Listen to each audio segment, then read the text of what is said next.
All right, today we're going on a pretty wild journey, a journey inside our own minds. We're going to try and unravel this huge mystery, drawing on some fantastic work by Robert Wright. And the question is this: where do our thoughts even come from? And if we're not the ones thinking them, what is? You know that feeling, right? You sit down, you're ready to focus on something important, maybe a project for work, or a book, or heck, even just your own breathing. And then, boom, your mind is a million miles away. It's so frustrating. But it turns out that universal experience, it's not a flaw. It's actually a massive clue to how our consciousness really works. So, to get to the bottom of this, let's start with a little experiment. And our first piece of evidence, believe it or not, comes from something almost everyone struggles with: meditation.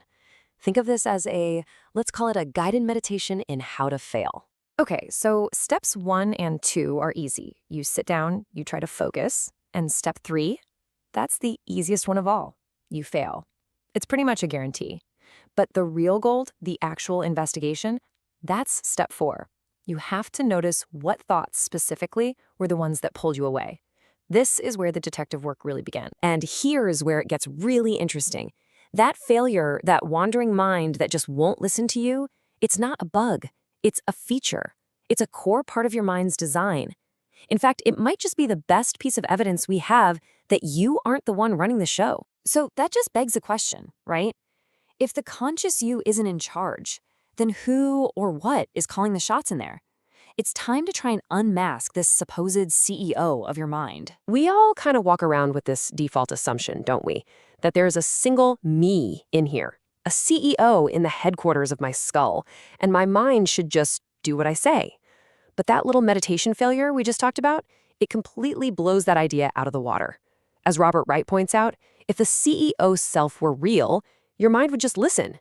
The fact that it doesn't tells us something completely different is going on. Okay, so if there's no CEO, what's actually happening in there?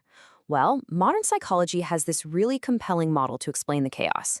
It's called the modular mind, and it suggests that instead of one voice, your head is full of competing voices. Okay, take a look at this list. Does any of it sound painfully familiar? Fantasizing about someone, replaying that awkward thing a coworker said, stressing about a presentation, feeling that pang of guilt about your mom. They feel so random, don't they? But they're not. Not at all. These are very specific voices from inside. So the modular model says your mind isn't this one unified thing. It's more like a chaotic committee meeting. It's a bunch of different modules, and each one is like a little software program built by evolution to do a very specific job that helped our ancestors survive. You know, find a mate, watch out for threats, climb the social ladder, that kind of thing. And check this out. This is where it all clicks. That daydream about a date, that's your mate attraction module firing up. Obsessing over what your rival did, that's the status protection module. Feeling worried about your family, that's the kin care module. All of a sudden, what felt like pure chaos isn't chaotic anymore. There's an actual, predictable pattern behind it all. So what this means is pretty wild. Your consciousness, what you're aware of right now, is basically the prize. These different modules are constantly competing with each other for your attention. The thought that just pops into your head, it's simply the module that won the most recent battle. You're not thinking your thoughts, you're just experiencing whichever one won the last round. Okay, which of course leads to the next big question. In this, underground battle royale between all these mental modules, how does a module win? What gives one thought enough oomph to grab the microphone? Well, the answer is incredibly simple and kind of powerful.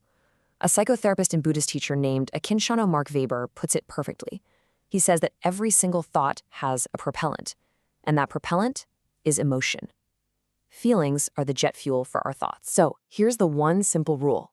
It's all about the feeling. Think of feelings as these little urgent stickers that your brain slaps onto thoughts. A thought that's powered by a really strong feeling, like anxiety or desire or irritation, gets the highest priority. The stronger the feeling, the more likely that thought is to hijack your attention. All right, so if our minds are just this constant battle of modules fueled by feelings, are we totally helpless, just passengers on a crazy ride?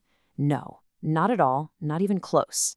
Understanding this actually opens up a path to a totally new and way more effective kind of self-control. This is the big shift in thinking. The point of mindfulness isn't to force your mind to be a perfect blank slate. I mean, that's impossible.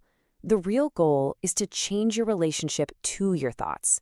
It's to stop automatically believing that you are your anxious thought or you are your angry thought, and instead learn to just watch them come and go. There's this fantastic metaphor from the meditation teacher Joseph Goldstein. He says, getting lost in thought is like being totally sucked into a movie. You feel the suspense, you feel the romance, as if it's actually happening to you. But with practice, you can learn to kind of sit back in your chair and realize, oh wait, it's just light on a screen. You can learn to see your thoughts the same way, as just mental events, not absolute reality. So here's what that path looks like.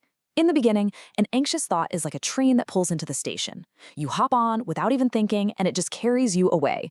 The goal is to get to a place where you see that train pulling in, you notice the urge to get on, but you make a conscious choice to just stay on the platform and watch it leave without you. So what does self-control even mean now, after all this? It's not about brute force. It's not about suppression or willpower. It's about something much, much smarter. So that first approach, trying to command your thoughts and shove your feelings down, it's like trying to hold a beach ball underwater. It just doesn't work for long and it's exhausting. Real control, the effective kind, is all about that second bar. It's about observing the thought and then mindfully detaching from the feeling that's fueling it. Once you see a feeling clearly, it just loses its grip. The module runs out of gas. And that, of course, leaves us with one last, really deep question to chew on. If you can learn to watch your thoughts, to see your feelings, to observe this whole mental movie without getting swept away by it, then who or what is the one doing the watching? Who is the observer?